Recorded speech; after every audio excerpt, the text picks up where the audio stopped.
Welcome along to the Heathen Movie Channels. While Karin has been away, I have ordered in some movies for us to watch for the episodes of I Know What You Watched Last Week. And I'm just going to hold them up and give the title or a little something about the movie. And Karin's going to tell us kind of how excited she is to watch them. Yeah, by the way, I have no idea what he's going to hold up, so this is my instant reaction. Up first, we have Cursed, a Wes Craven directed werewolf movie starring Christina Ricci and Shannon Elizabeth, amongst others. Critically panned, did I say that? Well, critics are normally wrong in my experience, but and werewolves aren't normally my thing, but I like Christina Ricci, I like Wes Craven. Yeah, I'm interested. Not bad. So you've seen this one. Dead Silence.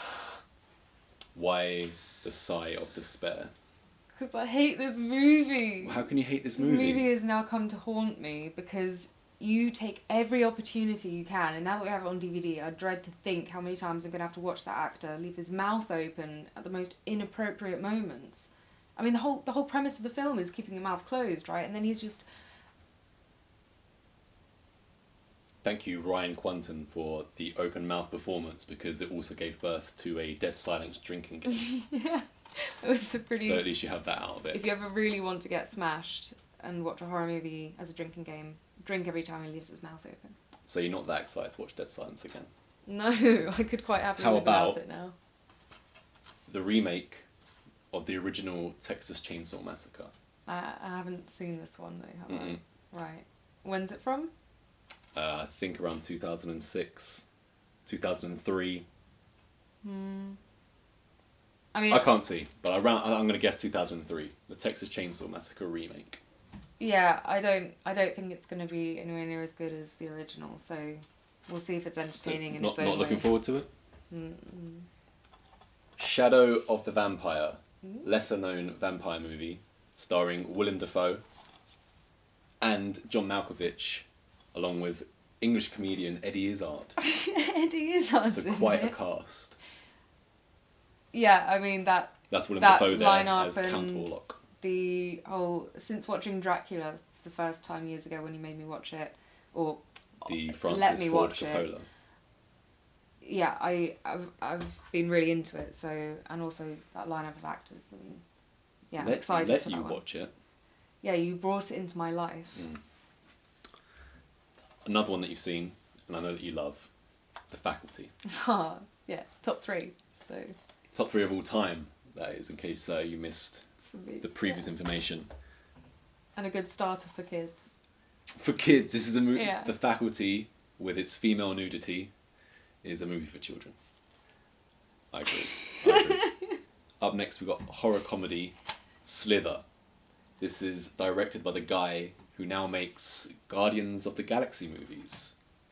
And you know that I don't really enjoy horror comedies, but I bought this one. Have you seen it? Mm-hmm. Okay. I mean, it looks disgusting. That's good enough for me. It looks like poo coming out of a bath. I think you can enjoy these next two. Okay. Bride of Chucky. Yeah, I'm excited. Swiftly along. Seed of Chucky, Okay. which comes directly afterwards. And as is implied there with the baby with the rattle, Yeah, because obviously he is spawned child. I've met Jennifer Tilly's character previously in... I other literally things thought you were we've going to say to seen. me, like, drop a bomb that you've met Jennifer Tilly then. I didn't No, know I you were quite wish. where that was going. But I've never experienced their child, so that will be, Brad Dourif and new. Jennifer Tilly's child. yeah, very new. This is a strange one, possibly. Remake of a movie from 1953, I believe, called House of Wax, starring the one and only Paris Hilton. And this goes on for nigh on 2 hours. And when I say Paris Hilton stars, she makes it towards the end. I don't know if she survives, but she makes it towards the end. And you've seen this one or not? Yeah, I've okay. seen it one time. Yeah, okay. I have nothing against Paris Hilton as a person or anything, but I'm not sure about watching the best part of 2 hours worth of Are you her. ready to see her acting chops? I think I'll have to have some Dutch It's courage. not. It's not the for that. only movie she's done either. So she's Yeah, but I secured thought she'd many a only role. done like bit parts. I some know she's guest literally walk-on has her roles. own movie as well. So she's a silver screen phenomenon. Up next, another vampire movie, Dracula 2001, which I believe the movie just went over deadline and was supposed to be Dracula 2000, which sounds way cooler than Dracula 2001. Starring Gerard Butler as Dracula. Yeah, that sounds really bizarre. Bizarre. Jared Butler as Dracula. There he is. Also, how have I never heard of or seen this? Well, the focus will be off on that, but how have I never heard of or seen this before? Wes Craven presents as well. Seems like the kind of thing that would have It's a classic, come up in my life.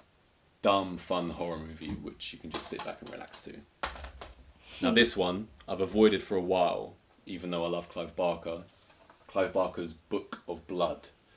And the reason I didn't watch it is because it's based in England, starring everyone English, and that's not normally my thing. I don't like too much major familiarity. But after having watched The Midnight Meat Train a few weeks ago and loving it, definitely going to give this a go now. But does it have Vinnie Jones in it? There's no Vinnie Jones. No. Although Doug that's a Bradley, loss. who plays Pinhead, is in it. Oh, Mhm. interesting. I'm assuming without a head full of makeup this time. But I don't know. Well, I don't have as much of an aversion to British productions, but I really loved Midnight Meat Train, Mhm. loved Clive Barker, and yeah, it's I'm gonna yet be to see a interesting Clive to see. Barker adaptation movie which I dislike, which has him directly involved, even if it's just producer. Now, the remake, 2010 remake of A Nightmare on Elm Street, a remake of a real classic, which I'm pretty sure you haven't seen this. 2010, did you say? Mhm. Okay. Is there anyone I would know, like, playing any of the kids or anything? No, it says Lynn Shay's in it. Kyle Right. Gallner, Rooney Mara, Okay. Mara, I think, yeah. and Jackie Earle Haley as Freddy Krueger. Okay. So it's a completely different interpretation of Freddy Krueger. Yeah, I think the problem is with remakes and... I'm trying to see who it's directed by, because I think it's like Michael Bay. Yeah, produced by Michael Bay, directed by Samuel Bayer. There you go. I think Samuel Bayer directed the Smells Like Teen Spirit video for Nirvana. I just don't feel like even back to the 80s, those films are really dated enough to be remade. So I think they're always going to be a disappointment. Whereas I can see a bit more sense in updating, some of the first films to ever grace anyone's screens in black and white and at a different pace than what we're used to nowadays. But in general, no, remakes aren't really my thing. I certainly didn't enjoy the remake of this, so we will watch it. But myself, I've only seen it twice, so I don't remember too much of it. I just remember both times not enjoying it. And So you're going to do it to yourself again. but I still watch the original version all the time. It's on quite a bit in this house. I'm not bored of it, whereas this one left no mark. But moving on to the penultimate movie, we have the film that killed Lindsay Lohan's Hollywood career dead, as well as the director and writer. It's called I Know Who Killed Me. I haven't seen this one, but it's interesting just to note that this is the one that killed off Lindsay Lohan's Hollywood career. And at the time, she was being hounded by the press, so she was one of the most famous people in the world at this point.